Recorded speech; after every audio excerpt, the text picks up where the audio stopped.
चलो, तो अगला टॉपिक हमारा क्या है, मिट्टी की उर्वरकता में वृद्धि। तो क्या मुझे कोई बता सकता है कि जो सूक्ष्म जीव होते हैं वो मिट्टी की उर्वरकता में वृद्धि कैसे करते हैं? देखो बाबू, क्लास 7 में हम लोगों ने पढ़ा था राइजोबियम नाम का एक जीवाणु है, यानी कि एक बैक्टीरिया है जो दाल की पेड़ होती है उनकी जड़ों की जो ग्रंथियां होती है उसमें वो क्या करता है, रहता है। ठीक है, प्लांट उसको रहने की जगह देता है और जो बैक्टीरिया जो राइजोबियम है उसके बदले में उस प्लांट के लिए वो क्या करता है, हमारे इन्वायरमेंट में जो नाइट्रोजन गैस प्रेजेंट है उनको क्या करता है, ऑब्जर्व करता है, और ऑब्जर्व करके प्लांट को क्या करता है, सप्लाई करता है। क्योंकि जो प्लांट होती है हमारे इन्वायरमेंट में जो नाइट्रोजन गैस प्रेजेंट होती है उसको डायरेक्ट वो कंज्यूम नहीं कर सकता है। इतना तेज तेज बोलने की क्या जरूरत है? हाँ, पढ़ाई कर रहे हो कि बतियाने आए हो? ठीक है, तो जो प्लांट होते हैं वो डायरेक्ट इन्वायरमेंट से नाइट्रोजन गैस को कंज्यूम नहीं कर सकते हैं। तो जिसमें राइजोबियम उस प्लांट की क्या करता है, हेल्प करता है, हमारे इन्वायरमेंट से नाइट्रोजन गैस को कंज्यूम करके प्लांट तक पहुंचाता है, और बदले में प्लांट उसके लिए क्या करता है, उसको अपने रूट में यानी कि अपने जड़ में उसे रहने की जगह देता है। ठीक है, तो इस तरीके से मिट्टी में उर्वरकता बनी रहती है। अब यहाँ पर एक क्वेश्चन मार्क आना चाहिए कि दीदी, एक प्लांट के नीचे की जमीन जिसके नीचे राइजोबियम रहता है वो नाइट्रोजन गैस देता है प्लांट को, तो सिर्फ उतनी जगह की मिट्टी में ही नाइट्रोजन गैस मिक्स हुई ना, तो वो उतनी जगह की मिट्टी को ही फर्टाइल कर सकता है। तो मतलब कह रहे हैं कि वो मिट्टी की उर्वरकता को बढ़ाता है। तो खेत इतने बड़े होते हैं, जमीन इतनी बड़ी होती है, तो इतनी बड़ी मात्रा में वो कैसे खेतों की उर्वरकता को बढ़ाता है?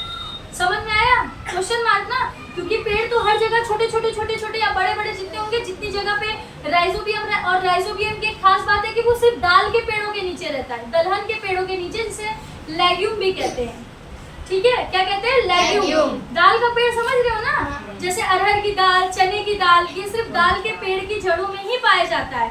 तो स्पेशली जब ये दाल के पेड़ की जड़ों के नीचे ही पाया जाता है तो ये सारी मिट्टियों को कैसे फर्टाइल करता है? तो देखो बाबू, इसका प्रोसेस तो वैसे चैप्टर के एंड में है, लेकिन अभी समझा देते हैं कि होता क्या है। जैसे पेड़ ने नाइट्रोजन गैस को कंज्यूम किया, आप सब लोगों ने पढ़ा हुआ है कि हमारे इन्वायरमेंट में टोटल नाइट्रोजन गैस की कितनी परसेंटेज है? 78। Very good. कितनी परसेंटेज है? 78। और कभी भी ये नाइट्रोजन गैस हमारे इन्वायरमेंट से यानी हमारे वातावरण से खत्म नहीं होती, यानी ये हमेशा बैलेंस बना रहता है। ये बैलेंस बनता कैसे है? तो देखो बाबू, क्या होता है, जब पेड़ जो नाइट्रोजन गैस को कंज्यूम करता है, ठीक है, फिर उस नाइट्रोजन गैस के फल फूल को कौन खाता है? हम ह्यूमन बींग्स खाते हैं, बहुत सारे इंसेक्ट, जीव जंतु, जानवर उसकी पत्तियों को खाते हैं, हर चीज को खाते हैं। तो जो नाइट्रोजन गैस पेड़ ने कंज्यूम किया था, जो उसके अंदर गया, वो उसके अंदर से फिर किसके पास चला गया? और सारे जीव जंतुओं के पास चला गया। फिर ये जीव जंतु जब किसी दिन मर जाते हैं, सड़ जाते हैं, गल जाते हैं, तो वो फिर से किसमें मिल जाते हैं? मिट्टी में मिल जाते हैं। जलाए गए तो भी मिट्टी में, दफनाए गए तो भी मिट्टी में, या अगर ऐसे ही मर गए, माइक्रोऑर्गेनिज्म ने उन्हें चाल चूल के साफ सूफ कर दिया तो भी मिट्टी में।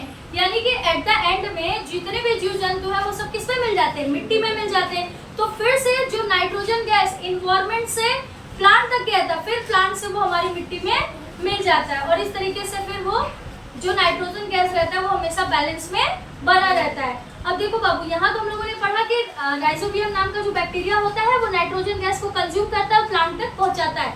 इसके साथ साथ कुछ बैक्टीरिया ऐसे भी होते हैं जो डायरेक्ट मिट्टी के अंदर ही नाइट्रोजन गैस को निर्मुक्त कर देते हैं। समझ रहे हो ना? यानी कि नाइट्रोजन गैस को उन्होंने कंज्यूम किया और वहीं पर ही उन्होंने फिर से नाइट्रोजन गैस को बना के फिर से रिलीज कर दिया। ठीक है, कोई डाउट? तो इस तरीके से मिट्टी की उर्वरकता बनी रहती है। चलो अगला टॉपिक देखो क्या है। तो राइजोबियम याद रहेगा ना? राइजोबियम क्या है? एक बैक्टीरिया है, एक जीवाणु है जो किसके पेड़ों की जड़ों में पाया जाता है? दलहन पौधों की पेड़ों की जड़ों में पाया जाता है, जिसे हम साइंस की भाषा में लेग्यूम भी कहते हैं। लेग्यूम, ठीक है, लेग्यूम भी कहते हैं। ठीक है, चलो अगला देखो, पर्यावरण का शुद्धिकरण। जो सूक्ष्म जीव होते हैं ये पर्यावरण को भी साफ सफाई करने का काम करते हैं। जैसा कि थोड़े टाइम पहले मैंने आप लोगों को बताया था कि ये क्या है, सफाई करता है। जितने भी जीव जंतु मर जाते हैं या पत्तियां, फल फूल, सब्जियों के छिलके, ये सब जब जमीन में फेंक दिए जाते हैं या कहीं किसी मैदान में फेंक दिए जाते हैं, तो जो माइक्रो ऑर्गेनिज्म होते हैं इनको साफ सूफ करके चट चुट करके पूरी तरीके से इनका निपटान कर देते हैं। ठीक है, चलो आगे देखो।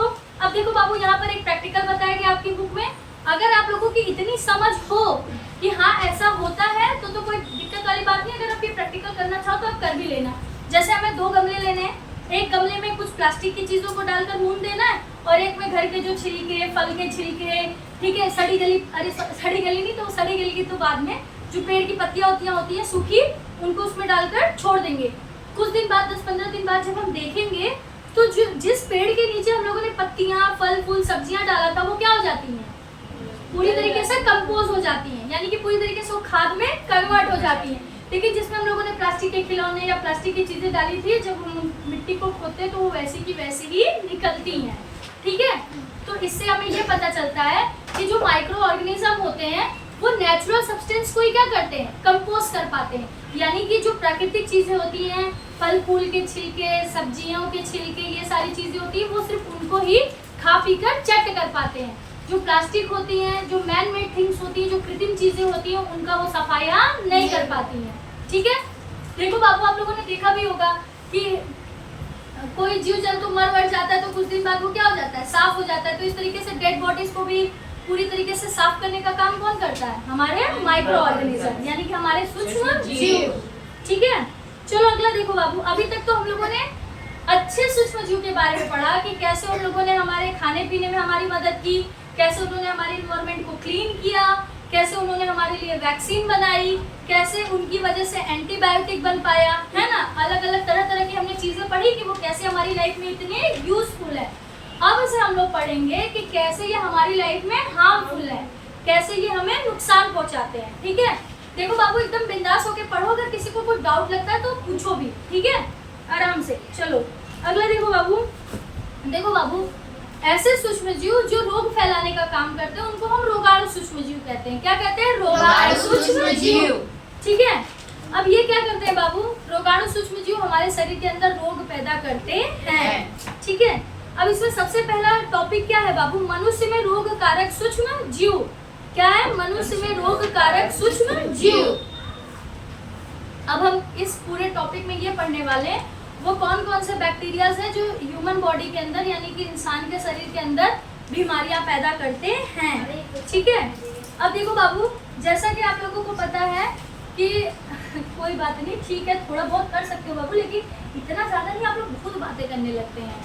ठीक है, देखो अब हमें आगे क्या पढ़ना है बाबू? जब भी खाने के माध्यम से, पीने के माध्यम से या हवा के माध्यम से जब सूक्ष्म जीव हमारे शरीर के अंदर घुसता है और हमें रोगी बना देता है, ठीक है, तो ऐसे ही सूक्ष्म जीव को हम क्या कहते हैं? रोगाणु फैलाने वाले सूक्ष्म जीव। ठीक है, अब देखो बाबू, आप लोगों ने देखा होगा कि इंसान के संपर्क में आने पर भी अगर सामने वाला व्यक्ति बीमार है, अगर हम भी उसके संपर्क में आते हैं तो कभी कभी हम भी बीमार पड़ जाते हैं। ठीक है, तो इस तरीके की सूक्ष्म जीव के द्वारा भोजन, जल, हवा या एक बीमार व्यक्ति के संपर्क में आने पर अगर कोई बीमारी होती तो उसको हम क्या कहते हैं? संचरणीय रोग कहते हैं। क्या कहते हैं? संचरणीय रोग। समझ में आया?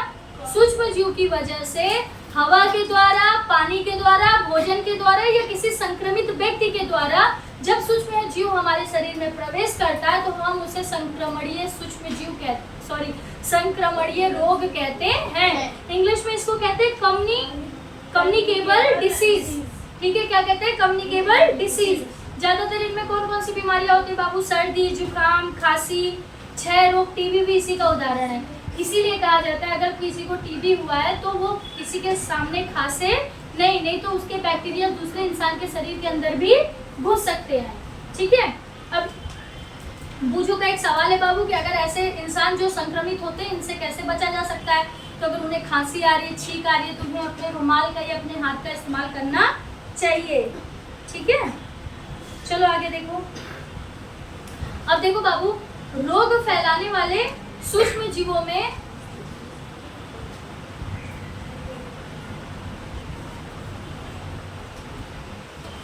देखो, अब यहाँ पर ये समझते बाबू कि सूक्ष्म जीव तो रोग फैलाने का काम करते हैं, लेकिन कुछ ऐसे भी जीव जंतु हैं जो इन रोगों के वाहक होते हैं, यानी कि इन रोगों को ढोने का काम करते हैं। जैसे कि मक्खियाँ, जैसे कि मच्छर, ये लोग क्या करते हैं, जो रोग फैलाने वाले सूक्ष्म जीव होते हैं उनको क्या करते हैं, ढोने का काम करते हैं। जैसा कि आप लोगों ने बचपन से पढ़ा हुआ है कि मक्खियाँ किसी भी गंदी वाली जगह पर बैठ जाती है, वहाँ के जो जम्स होती है उनको अपने पैर में चिपकाती हैं, और जो साफ सुथरी जगह होती है वहाँ पर जाके बैठ जाती है और उन जम्स को वहीं पर छोड़ देती हैं। फिर जब एक हेल्दी इंसान उस खाना को कंज्यूम करेगा, खाएगा, तो वही जम्स उसके शरीर में क्या हो जाएगा, पहुँच जाएगा, और वो क्या हो जाएगा, बीमार हो जाएगा।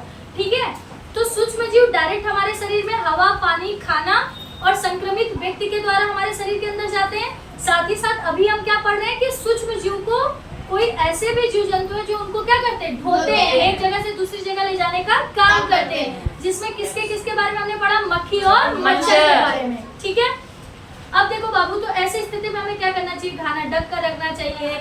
अगर मक्खियाँ ज्यादा लग रही हो तो साफ सफाई करके रखो कि मक्खी आपके घर के खाने पीने या जो भी आप खाना पीना खाते हैं उस पर ना बैठने पाए। ठीक है, अगला टॉपिक है मच्छर। ठीक है, अब देखो बाबू, जो मच्छर होते हैं, मच्छर में ना जो फीमेल मच्छर होती हैं ये इंसान के खून चूसने का काम करती है। ये आप लोगों को पता है कि नहीं पता है? मच्छरों में जो महिला मच्छर होती है वो क्या करती है, इंसान के खून चूसने का काम करती है। इसीलिए कितने सारे मेम्स बनाए गए, हमेशा खून कौन चूसता है, महिला वर्ग ही चूसती है। आदमी लोग भी क्या, तुम हमेशा जब देखो तब खून चूसती रहती हो, तो इस वजह से मच्छरों में भी कौन खून चूसता है, फीमेल खून चूसती है, मेल नहीं। ठीक है, अब देखो बाबू, जो फीमेल मच्छर होती है यानी जो मादा मच्छर होती है, ठीक है, मादा मच्छर में भी कौन सी मच्छर है जो माइक्रो ऑर्गेनिज्म को ढोने का काम करती है, मतलब माइक्रो ऑर्गेनिज्म में भी प्लाज्मोडियम नाम का सूक्ष्म जीव होता है। ठीक है, जो कि मलेरिया का परजीवी है। इसको ध्यान से समझना, मैं फिर से समझाती हूँ। देखो, जो मच्छर होता है मलेरिया का परजीवी, यानी कि मलेरिया का वो कीड़ा, परजीवी का मतलब समझ लो पैरासाइट होता है, समझ लो मलेरिया का वो छोटा सा कीड़ा जिसकी वजह से मलेरिया होता है, मलेरिया का माइक्रो ऑर्गेनिज्म। अभी समझ में आया?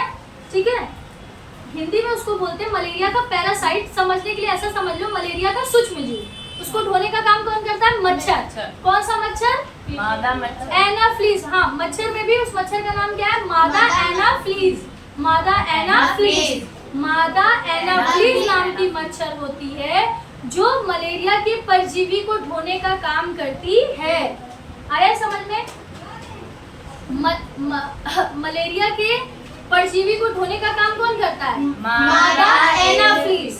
ठीक है, और जो मैं बोल रही हूँ मलेरिया का परजीवी वो क्या है, यानी मलेरिया का माइक्रो ऑर्गेनिज्म यानी मलेरिया का सूक्ष्म जीव, लेकिन विज्ञान की भाषा में उसको क्या कहते हैं, मलेरिया का परजीवी।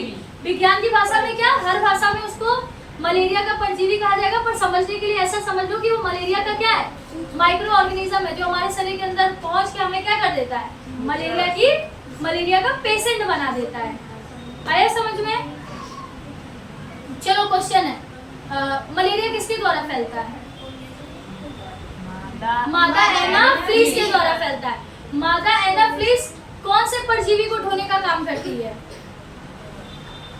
मलेरिया के परजीवी को, यानी मलेरिया के पैरासाइट को ढोने का काम करती है। ठीक है, बाकी मलेरिया होता कैसे बाबू, इसका जो वीडियो शॉर्ट्स में पड़ा हुआ है आप लोग जाके देख लेना। ठीक है, कि एग्जैक्टली मलेरिया होने का जो प्रोसेस है वो कैसा है, कि मलेरिया होता कैसे है। ठीक है, चलो अब देखो बाबू, अब मादा में भी एक और मच्छर है जिसका नाम है एडीज। एडीज के काटने से कौन सी बीमारी होती है, डेंगू होता है। क्या होता है, डेंगू। मादा एनाफ्लीज के काटने से मलेरिया, और एडीज के काटने से डेंगू। ठीक है, आगे इतना समझ में? चलो आगे बढ़ते हैं। अब देखो बाबू, बूझो का एक सवाल है, अध्यापक हमसे ऐसा क्यों कहते हैं कि अपने आसपास पानी एकत्रित ना होने दें? क्या मुझे इसका कोई जवाब देगा? पानी में हाँ, कीड़ा जाते हैं, वेरी गुड। मधुमक्खी मच्छर क्या खिलाती है? हाँ, मधुमक्खी तो नहीं बाबू, मच्छर। मधुमक्खी क्या, मक्खी और मच्छर। हाँ, मक्खी और मच्छर। मक्खी भी नहीं, मक्खी एक्चुअली गंदगी जगह पर पैदा होती है बाबू, और जो मच्छर होते हैं वो जमा हुए पानी में। तो देखो बाबू, मच्छर ही मलेरिया की परजीवी को ढोने का काम करते हैं। समझ में आया? अगर मच्छर ही नहीं होंगे तो मलेरिया का परजीवी एक जगह से दूसरी जगह जा पाएगा? नहीं जा पाएगा। तो इसका सिर्फ एक ही इलाज है कि मच्छर को ही पैदा ना होने दिया जाए। ठीक है, तो हम मलेरिया पे रोकथाम कर सकते हैं, मलेरिया की बीमारी को हम रोक सकते हैं इस तरीके से, अगर हम मच्छर को पैदा होने से रोक दे। ठीक है, चलो आगे बढ़ते हैं बाबू। तो इस वजह से हमें अपने आसपास में जमा पानी को इकट्ठा नहीं होने देना चाहिए, साफ सफाई का माहौल रखना चाहिए, अपने गमले को हर दूसरे तीसरे दिन चेक करते रहना चाहिए कि उसमें पानी तो स्टोर नहीं है एक्स्ट्रा पानी तो मिट्टी को थोड़ा खोद दो जिससे जो जड़ें होती है वो पानी को ऑब्जर्व कर ले, नहीं हो रहा तो उसको पानी को उड़ेल दे, कहीं पर भी अपने आसपास गंदगी इकट्ठा ना होने दे। ठीक है, चलो अगला पढ़ते हैं। देखो बाबू चार्ट में है 6 रोग, खसरा, चिकन पॉक्स, पोलियो। बच्चों बात नहीं, खुद बतिया रहे हो शुक्ला जी, क्या बात है? हाँ चलो देखो बाबू, 6 रोग हो गया, खसरा हो गया, चिकन पॉक्स हो गया, पोलियो हो गया। 6 रोग किससे फैलता है? टीबी किससे फैलता है? जीवाणु से। किसके माध्यम से फैलता है? हवा के द्वारा। ठीक है, ये चार्ट आप लोग एक बार पढ़ लेना बाबू, ठीक है, कि मैं पूरा कंप्लीट करवाऊँ एक बार। चार्ट आप लोग पढ़ लोगे ना ये पूरा, ठीक है, जिसमें चिकन पॉक्स हो गया, पोलियो हो गया, हैजा हो गया, टाइफाइड हो गया, हेपेटाइटिस हो गया, मलेरिया, प्रोटोजोआ से, हाँ मच्छर हो गया, ये सब चीजें आप लोग पढ़ लेना। हाँ क्या हुआ? इसमें वो चीज नहीं हुआ। अच्छा ठीक है, कोई बात नहीं बाबू, आप अगर अमन की बुक हो या तो बाद में कोई बुक खाली हो तो इसमें से देख के कर लेना। ठीक है, चलो अगला देखो। अगला बाबू जंतुओं में रोग कारक जीवाणु। अब देखो बाबू, अभी तक हम लोगों ने पढ़ा कि इंसानों में कैसे रोग फैलाने वाले सूक्ष्मजीव जाते हैं और उनके शरीर के अंदर प्रवेश करते हैं और उनको क्या कर देते हैं? बीमार कर देते हैं। अब हम पढ़ेंगे कि कई जीव जंतु भी होते हैं जिनके अंदर ये सूक्ष्मजीव प्रवेश करते हैं और उनको भी बीमार कर देते हैं। ठीक है, देखो इसमें बाबू एंथ्रेक्स एक बहुत भयानक रोग है जो मनुष्य और मवेशियों में होती है। ये बीमारी किन में होती है? मनुष्य और मवेशियों में। मवेशियों कौन है?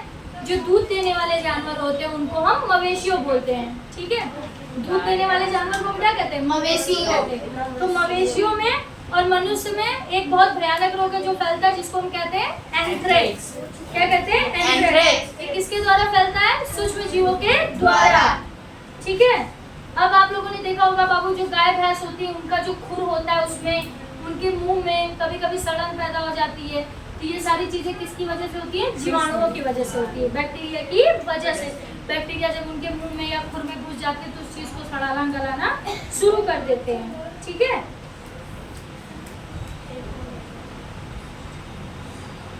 सॉरी, मुंह में और खुर में वायरस घुसता है और एंथ्रेक्स जो होता है वो जीवाणु की वजह से होता है। एंथ्रेक्स बीमारी किसकी वजह से होती है? बैक्टीरिया की वजह से। और गाय के खुर और मुंह में जो बीमारी होती है वो वायरस की वजह से होती है। ठीक है, करेक्शन का ध्यान देना थोड़ा सा। चलो अगला देखो, पौधों में रोग उत्पन्न करने वाले सूक्ष्मजीव। हम लोगों ने इंसान के अंदर रोग पैदा करने वाले सूक्ष्मजीव के बारे में पढ़ा, जानवरों में रोग पैदा करने वाले सूक्ष्मजीव के बारे में पढ़ा। अब हम लोग पढ़ेंगे कि कैसे सूक्ष्मजीव जो है वो पेड़ पौधों में भी बीमारी उत्पन्न करते हैं। ठीक है, देखो बाबू फटाफट एक बार मैं रीड कर दे रही हूँ, आप लोग ऑब्जर्व कर लो एक बार। नींबू कैंकर में क्या लग जाता है? जीवाणु। आप लोगों ने नींबू का फल देखा है ना? नींबू में ऐसे छोटे छोटे से गुठली टाइप के, कभी कभी जब आप मार्केट जाते होंगे लेने के लिए तो किसी किसी नींबू में ऐसे छोटी छोटी गुठली बन जाती है, छोटी छोटी से। तो उसमें क्या चिपक जाता है? जीवाणु लग जाता है, जो उस नींबू को खराब करना शुरू कर देता है। यानी कि उसमें क्या लग जाते हैं? बैक्टीरिया। और ये बैक्टीरिया कहाँ से आते हैं? वायु, हवा के द्वारा। ठीक है, एयर के थ्रू। गेहूं की रस्ट, उसमें क्या लग जाते हैं? कवक। जैसे गेहूं की फसल खराब हो जाती है तो उसमें कौन सा बैक्टीरिया लग जाता है? तो उसमें कवक लग जाता है। सॉरी, माइक्रो ऑर्गेनिज्म कौन सा लगता है? तो कवक लगता है। बैक्टीरिया तो जीवाणु हो गया। और ये किसके द्वारा फैलता है? तो हवा के द्वारा और बीज के द्वारा। भिंडी की भिंडी आप लोगों ने देखी, उसमें छेद होता है और गोंद निकलना शुरू हो जाता है, सड़न पैदा हो जाती है। ठीक है, वो किसकी वजह से होता है? तो वायरस की वजह से होता है। और किसके थ्रू से फैलता है? तो कीट। जब कोई कीड़ा उस भिंडी में छेद कर देता है, काट लेता है, तो उसमें क्या लग जाता है? वायरस लग जाता है और भिंडी को पूरी तरीके से डिस्ट्रॉय कर देता है, यानी खराब करने लग जाता है। चलो इतना आ गया सबको समझ में अच्छे से। चलो, गाय के खुर और मुंह में जो बीमारी होती है वो किसकी वजह से होती है? वायरस की वजह से। और एंथ्रेक्स नाम की जो बीमारी है जो मनुष्यों और मवेशियों के अंदर होता है, ये किसकी वजह से होता है? जीवाणु की वजह से होता है। ठीक है, ओके। मलेरिया फैलाने वाले मच्छर का नाम? मादा एनाफिस। मलेरिया फैलाने वाले मच्छर का नाम? मादा एनाफिस। मादा फ्लीस किसको ढोने का काम करती है? मलेरिया। मलेरिया के परजीवी को। मलेरिया के परजीवी को। परजीवी का मतलब समझ रहे हो ना? ये एक तरीके का क्या है? सूक्ष्म जीव है जिसको एक जगह से दूसरी जगह या दूसरे इंसान में पहुंचाने का काम कौन करता है? मादा एनाफ्लीस। डेंगू बीमारी कौन से मच्छर के काटने की वजह से होता है? एडीज। किसकी वजह से? एडीज।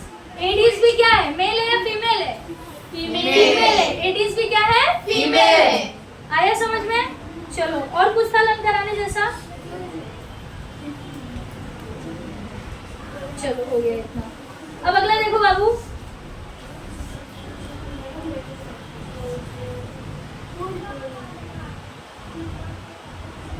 मलेरिया के परजीवी का वाहक। वाहक कौन है? जो मैं ढोना शब्द बोल रही हूँ बाबू, बहुत कॉमन भाषा में मैं समझा रही हूँ। थोड़ा अगर आपकी क्लास में कोई पूछे कि मलेरिया के परजीवी का वाहक कौन है, वाहक यानी जो उसको लेकर जाता हो, जो उसको क्या करता हो? ढोता हो। तो कौन है मलेरिया के परजीवी का वाहक? मादा एनाफ्लीस। मादा एनाफ्लीस। ठीक है, चलो यानी समझ पैदा हो गई ना, बस बहुत है। चलो आगे देखो। अगला है बाबू खाद्य विषाक्तन। क्या है? खाद्य विषाक्तन यानी कि फूड पॉइजनिंग। अब देखो बाबू यहाँ पर एक छोटी स्टोरी के थ्रू समझाया गया है कि फूड पॉइजनिंग कैसे होता है। अब बूझो एकदम मस्त शाम को ड्रेसिंग मैन बन के एकदम तैयार हो गए, बोले भैया आज तो मेरे दोस्त के यहाँ क्या है? पार्टी है।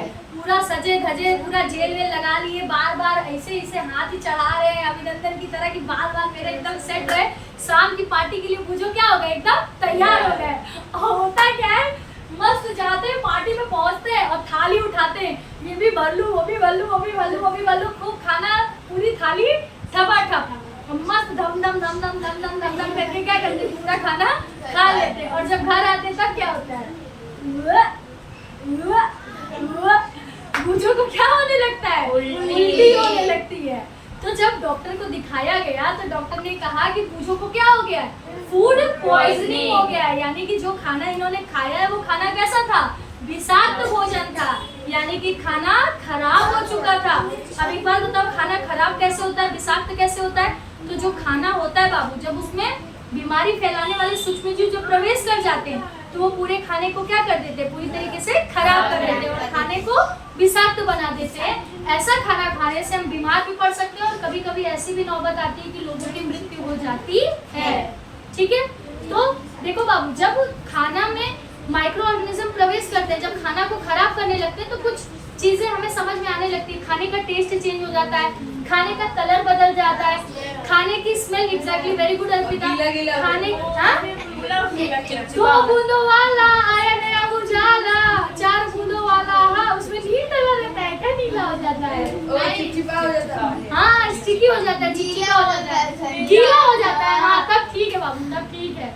हमको लगा उसके नील का नीला हो जाता है। ठीक है, हाँ बुलबुले भी दाल में, सही बात है, दाल में तो बुलबुले, दाल की तो स्मेल इतनी खतरनाक हो जाती है कि मत ही पूछो।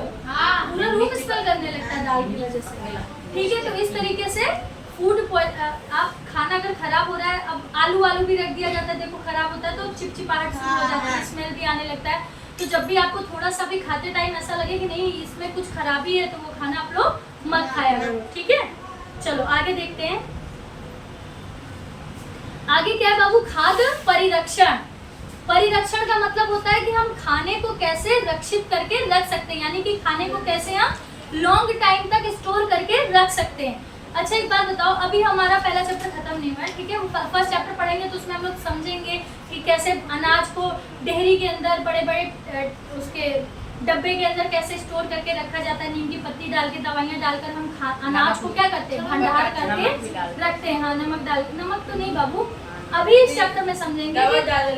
हाँ दवा डालते हैं उसमें। अब गेहूं में नमक डाल के थोड़ी ना रखोगे आप, धान में या चावल में नमक डाल के थोड़ी ना रखोगे। पर अभी जो हम पढ़ने जा रहे हैं, हाँ इसमें जरूर ऐसी कई चीजें जिसको परिरक्षित करने के लिए, यानी कि कंज्यूम करने के लिए हम नमक का इस्तेमाल करते हैं। ठीक है, इधर देखो बाबू, अब यहाँ पर भी जो कॉन्सेप्ट है वो शुरू होता है। बूझो क्या करती है कि आम एक था जो खराब हो गया रहता है, उस नहीं इससे स्टोरी शुरू होता है। हाँ ओके, पहली ने क्या किया था, आम खरीदा था, ठीक है रख लो कोई बात नहीं, हटा दो, बैठ जाओ। ठीक है, पहली ने आम खरीदा था और उसे रख दिया, तो कुछ दिनों बाद आम क्या हो जाता है, खराब हो जाता है, यानी कि सड़ जाता है। तो जब पहली आम को देखती तो पूरी तरीके से क्या हो जाती, चौंक जाती है कि अरे अभी तो थोड़े दिन ही तो हुए थे, मैंने आम पूरी तरीके से खा के खत्म भी नहीं किया और आम क्या हो गया, सड़ गया। लेकिन वहीं पर मेरी मम्मी और मेरी नानी आम का अचार बना के रख देती हैं, ठीक है, तो वो काफी लंबे समय तक चलता है। इसके पीछे का कारण क्या है, ठीक है। तो इसी में हम लोग समझेंगे कि कैसे फूड को प्रिजर्व करके हम लोग रखें, ठीक है, फूड को कैसे प्रिजर्व करके लॉन्ग टाइम तक हम रख सकते हैं। चलो देखो बाबू, सबसे पहला रासायनिक उपाय यानी कि केमिकल मेथड, रासायनिक उपाय। इसमें क्या होता है बाबू, जैसे कि 2-3 केमिकल्स के नाम इसमें बताए गए, यानी रासायनिक चीज के नाम बताए गए, जैसे कि सोडियम बेंजोएट, सोडियम मेटाबाइसल्फाइड, क्या क्या नाम है, सोडियम बेंजोएट, क्या क्या है, sodium benzoate, sodium benzoate, sodium benzoate और sodium metabisulphide, sodium metabisulphide, sodium metabisulphide, ठीक है। देखो बाबू, ये एक तरीके का क्या है, केमिकल है, हाँ कोई बात नहीं, चलने दो, कोई बात नहीं, बाद में पिक कर सकते हैं ना, बाद में कर लेंगे, कोई दिक्कत नहीं है, ठीक है। चलो इधर देखो, तो कौन कौन से केमिकल मिलाए जाते हैं, सोडियम बेंजोएट और सोडियम मेटाबाइसल्फाइड। इसको कहाँ मिलाया जाता है, तो आप लोगों ने जेली खाई हुई है, ठीक है, तो जेली बहुत लॉन्ग टाइम, क्योंकि जेली थोड़ी गीली होती है, अगर उसको हम किसी चीज के अंदर रखते हैं तो चांसेस रहता है कि बहुत जल्दी क्या हो जाएगा, खराब हो जाएगा। तो जिसके अंदर इन केमिकल्स को मिलाकर उसको स्टोर किया जाता है, जिससे 6 महीने के साथ एक्सपायरी डेट जेली पर लिखी रहती है। तो 6 महीने तक इनको मिला देने से हम जेली की जो लाइफ है वो बढ़ा देते हैं, यानी 6 महीने तक फिर वो जेली खराब नहीं होती है, ठीक है। और दीदी जेली के अंदर कपड़ा डाल के उसे निकालो तो उसके अंदर तो कुछ आता है, क्या चीज बाबू, केमिकल ऐसा है, जेली के अंदर निकलता है, हाँ कपड़ा से मोड़ने पे, अच्छा ठीक है, तो कल लेके आना जेली, हम लोग प्रैक्टिकल करके देखेंगे। फोन आ रहा है अभी भी, ठीक है, लो उठा लो और स्पीकर पे कर दो, बात कर दो, कट गया, कॉल कर लो, लगा लो, कॉल लगा लो, वो वीडियो पॉज कर दो पहले, बंद कर दो, ठीक है। अब देखो बाबू, अचार को प्रिजर्व करने के लिए, यानी अचार का परिरक्षण करने के लिए हम किसका इस्तेमाल करते हैं, तेल और नमक का, ठीक है, जेली का, और कोई चीज है कि नहीं है, और जेली को बचाने के लिए हम किसका, स्क्वैश, क्या स्क्वैश, जेली की तरह स्क्वैश भी होता है बाबू, ठीक है।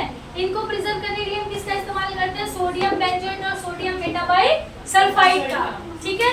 तो इस तरीके से हम लोग केमिकल का यूज करके खाने को प्रिजर्व करते हैं, यानी भोजन को का परिरक्षण करते हैं। चलो अगला टॉपिक देखो, नमक द्वारा परिरक्षण, यानी सॉल्ट का यूज करके हम कैसे प्रिजर्व कर सकते हैं। देखो बाबू, ज्यादातर मांस को, मछलियों को नमक के अंदर पूरी तरीके से लपेट के नमक के अंदर डाल दिया जाता है, तो हम मछलियों को और मांस को थोड़े लंबे समय तक उनको हम प्रिजर्व करके रख सकते हैं, ठीक है। तो मांस मच्छी को बचाने के लिए कौन से चीज का इस्तेमाल करते हैं, अगला चीनी द्वारा परिरक्षण। तो जिस भी चीज में नमी होती है, ज्यादातर वही जेली वेली में क्या होता है, नमी होता है, तो इसमें जब शुगर बढ़ा दिया जाता है बाबू, जो चीनी होते हैं, जो जेली के अंदर की जो नमी होती है उसको क्या कर लेते हैं, ऑब्जर्व कर लेते हैं। शुगर क्या करेगा, जहाँ पे भी नमी होगी उसको क्या कर लेगा, ऑब्जर्व कर लेगा, क्योंकि चीनी सूखा होता है। तो जेली के अंदर या कुछ भी मीठी चीजें, मिठाई में भी देखो ज्यादा चीनी नहीं मिलाया जाता है, तो उनके अंदर जो नमी होती है उनको ऑब्जर्व कौन करता है, शुगर करता है। तो शुगर भी क्या है, परिरक्षण है, ठीक है, यानी कि प्रिजर्वर है, जो चीजों को लंबे समय तक सुरक्षित करके रखता है। अगला देखो, तेल एवं सिरके द्वारा परिरक्षण, सेम चीज, जितनी भी खट्टी चीजें हैं, अचार है, इनको हम तेल और सिरके का उपयोग करके इनका परिरक्षण हम कर सकते हैं। जिसमें देखो बाबू सब्जियां हो गए, फल हो गए, मछली हो गए, आंवला हो गए, इन सबको भी हम तेल सिरके में लपेट कर रख देंगे तो ये लंबे समय तक चल जाती हैं। अगर फ्रूट को हाँ बाबू, वेजिटेबल और फ्रूट को कैसे सब्जियां देखो बाबू जब आपके घर में बनती हैं, ध्यान से समझना, जब सब्जियां बॉईल होती हैं, जब पकती हैं, ठीक है, मतलब जो बनाया जाता है सब्जियां, मत करो बाबू आप, वो आपकी क्लास में नहीं है, वो अगर खुला पात बचाए तो इतनी बड़ी बात नहीं है, लेकिन आपको तो फोकस होना चाहिए ना। हाँ क्यों कर रहे हो अंश, उसकी क्लास चल रही है ना। मतलब मार खाए बिना इनका दिन नहीं गुजरता है, या डांट खा लेंगे तो तब पेट एकदम फूल अब चल जाएगा। अब निकाल लूंगा पूरा दिन में, ठीक है। चलो आगे देखते हैं। देखो बाबू मैंने पहले भी आप लोगों को बताया, please don't be feel like a statue. आराम से रहो ना, बी रिलैक्स्ड। समझ में आया, जैसे आप पहले रहते थे वैसे ही रहो, कोई दिक्कत वाली बात नहीं है। चलो अगला देखते हैं बाबू। हाँ हम अर्पिता का क्या सवाल था दीदी, सब्जियों और फलों को कैसे तेल और सिरके का इस्तेमाल करके इनको प्रिजर्व किया जाता है, यानी कि उनका परीक्षण किया जाता है। तो देखो बाबू जब सब्जियां बनती हैं तो जिस सब्जियों में तेल का कम इस्तेमाल करते हैं, अगले दिन ही सुबह उसमें से स्मेल आने लगती है, यानी सब्जी जल्दी खराब हो जाती है। और जिन सब्जियों में तेल की मात्रा अधिक होती है, ये खाने में तो हेल्दी नहीं होता है, क्योंकि सब्जी में या खाने पीने की चीजों में ज्यादा तेल का इस्तेमाल नहीं करना चाहिए। लेकिन अगर किसी चीज को लॉन्ग समय तक प्रिजर्व करके रखना है तो आप उसमें एक्स्ट्रा ऑयल मिलाते हो, क्योंकि ऑयल के अंदर जो बैक्टीरियाज होते हैं वो ग्रो नहीं कर पाते, तो इससे आप फल और सब्जियों को बचाकर रख सकते हो, ठीक है। फल में भी देखो बाबू आप ऐसा मत समझो आम में तेल लगा के रख देंगे तो आम बच जाएगा, पपीता में तेल लगा के रखेंगे तो पपीता बच जाएगा।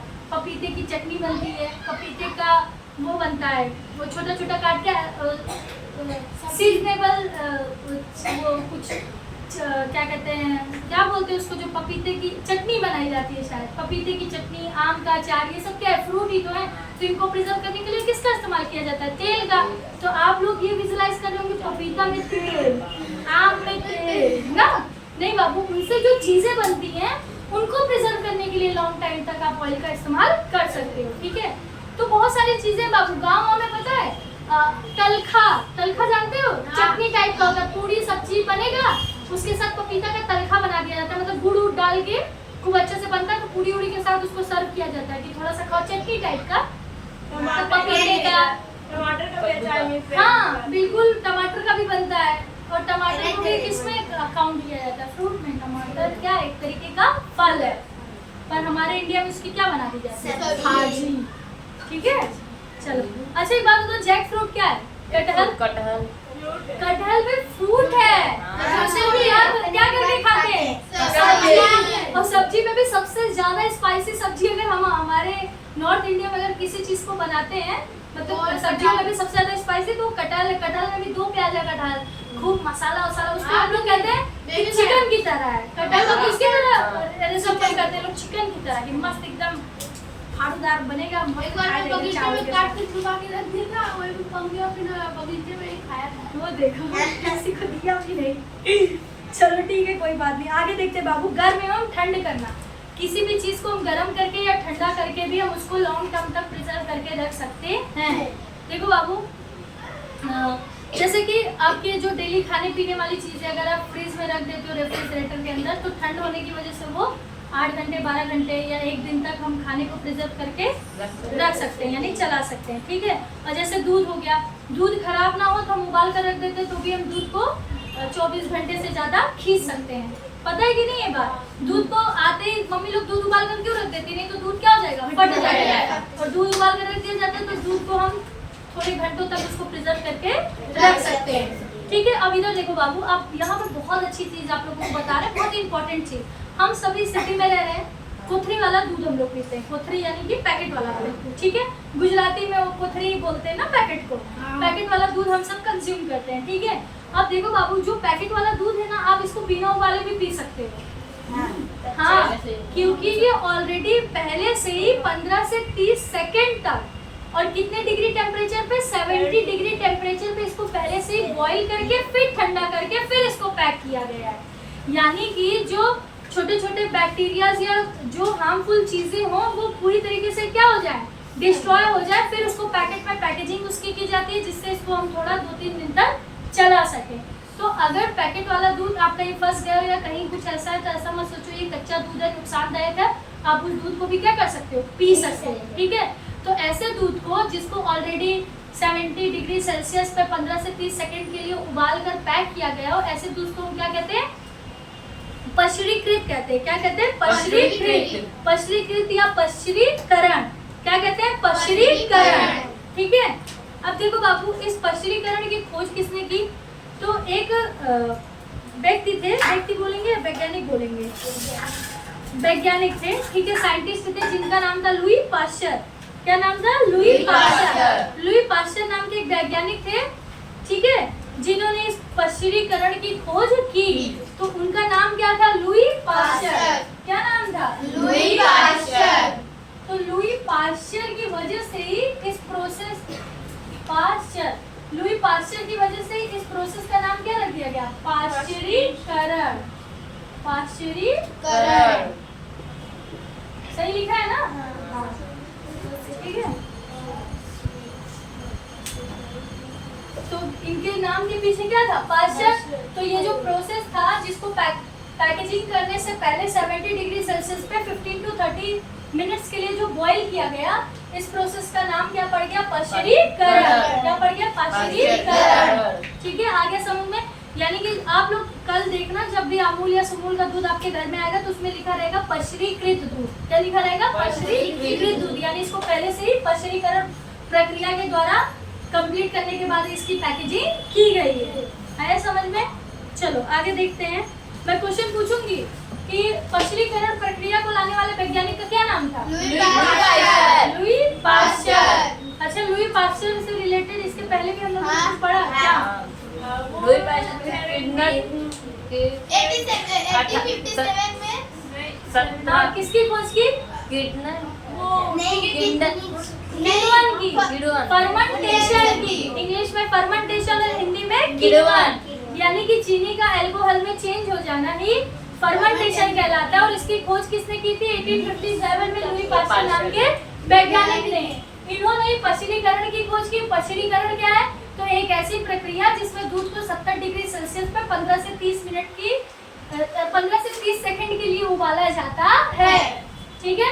क्यों उबाला जाता है, जिससे उसके अंदर मौजूद जो बैक बैक्टीरिया होते हैं उनको मारा जा सके, ठीक है, जिससे पैकेट हो जाने के बाद, पैकेजिंग हो जाने के बाद उनकी ग्रोथ ना हो सके, मर जाएंगे। तो दूध पूरी तरीके से प्योर हो गया, आप उसको पैक कर दो तो शायद 3 दिन तक दूध चल पाता है ना।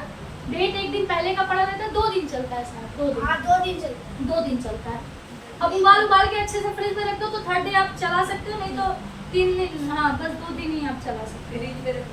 हाँ, एक्चुअली होता क्या बाबू, एक दिन पहले की डेट रहती है, अगले दिन हमें वो दूध मिलता है, कहीं कहीं पर उसी डेट पे ही सप्लाई हो जाता है, नहीं तो अगले दिन का दूध मिलता है। और उस दूध को जो हम उबाल कर रखते हैं तो हम 3rd डे भी उसको चला लेते हैं, यानी 3 दिन हम उस दूध को निकाल पाते हैं। चलो अगला देखो बाबू, भंडारण एवं पैकिंग। क्या है, भंडारण एवं पैकिंग। अब देखो बाबू, आप सभी पैकेट चिप्स, कुरकुरे ये सब खाते हो या पैकेट फूड आप लोग खाते हो, जैसे बिस्किट हो गया, नमकीन हो गया, बहुत सारी चीजें जो आपको पैकेट में मिलती हैं। अब देखो इसमें आपने एक चीज और ऑब्जर्व की होगी, जैसे अभी तो सब लोग जाने लगे हो ना, डी-मार्ट वगैरह सब जगह जाते हो आप लोग, तो जो ड्राई फ्रूट्स वगैरह रहते हैं, ठीक है, तो जब भी उसकी पैकेजिंग की जाती है तो उसके अंदर का एयर पूरी तरीके से क्या कर लिया जाता है, निकाल लिया जाता है। क्यों, क्योंकि एयर के अंदर ही हमारे माइक्रो ऑर्गेनिज्म क्या होते हैं, प्रेजेंट होते हैं।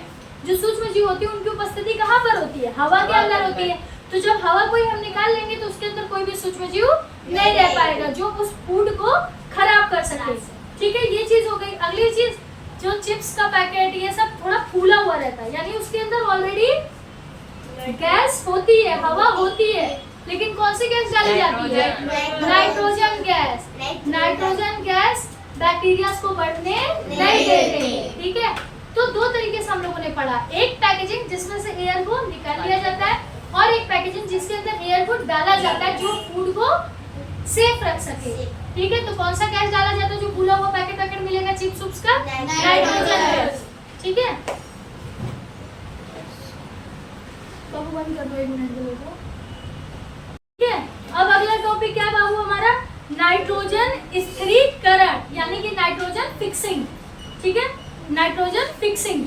यानी कि नाइट्रोजन का स्त्रीकरण। अब देखो बाबू, अभी जस्ट 15 या 20 मिनट पहले जब मैं आपको एक्सप्लेन कर रही थी कि मिट्टी की उर्वरकता को कैसे बढ़ाया जाता है, तो उसमें मैंने आपको पूरा प्रोसेस समझा दिया था कि नाइट्रोजन को हम कैसे स्त्रीकरण करते हैं। एक बार मैं फिर से, क्योंकि पूरा डिटेल उसी को लेकर बताया गया, तो एक बार मैं फिर से समझा देती हूँ। देखो, जो दाल वाले पेड़ होते हैं उनके नीचे राइजोबियम नाम का बैक्टीरिया पाया जाता है।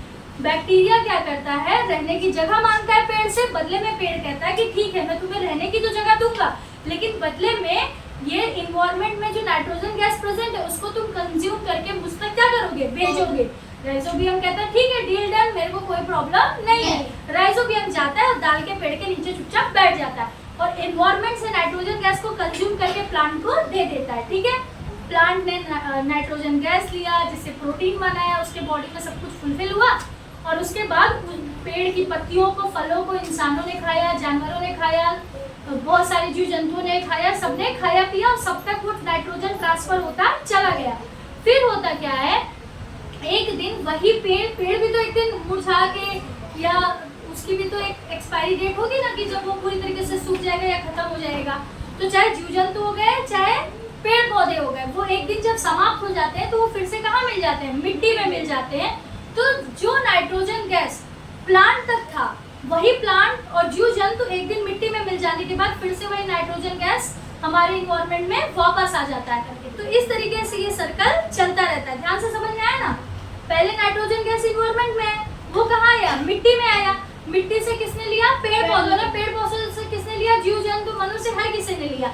और एक दिन जब सब डिस्ट्रॉय होंगे, सब खत्म होंगे, तो फिर किसमें मिल जाएंगे, मिट्टी में। और कुछ सूक्ष्म जीव ऐसे होते हैं जो मिट्टी से इन नाइट्रोजन गैस को क्या करते हैं, विमुक्त कर देते हैं, यानी कि उनको फ्री कर देते हैं। फिर वो नाइट्रोजन गैस फिर से हमारे इन्वायरमेंट में मिक्स हो जाएंगे। ठीक है, तो इस तरीके से नाइट्रोजन गैस का सर्कल भी चलता रहता है और नाइट्रोजन गैस की कभी कमी नहीं हो पाती है। और इससे मिट्टी की उर्वरकता भी क्या होती रहती है, बढ़ती रहती है। ठीक है, तो एक डाउट यहाँ पर यह आया था कि दीदी, दाल के पेड़ के नीचे जो राइजोबियम नाम का जो बैक्टीरिया रहता है, वो नाइट्रोजन सिर्फ प्लांट को देता है, तो जमीन के उतने हिस्से में ही नाइट्रोजन होना चाहिए। तो सारी जमीन की उर्वरकता कैसे बढ़ती है, सारी जमीन की फर्टिलिटी कैसे बढ़ती है। तो हमने क्या समझा, जो जीव जंतु मर जाते हैं इसी मिट्टी में, मरने के बाद इसी मिट्टी में क्या हो जाते हैं, फिर से मिल जाते हैं। तो मिलने के बाद फिर उस जमीन में क्या हो जाता है, नाइट्रोजन गैस प्रेजेंट हो जाता है। तो इस वजह से मिट्टी की फर्टिलिटी बढ़ जाती है, फर्टिलाइजेशन बढ़ जाता है। ठीक है, यानी कि उनकी उर्वरकता में वृद्धि हो जाती है। तो चैप्टर यहीं पर होता है आपका खत्म। एक, हाँ, बंद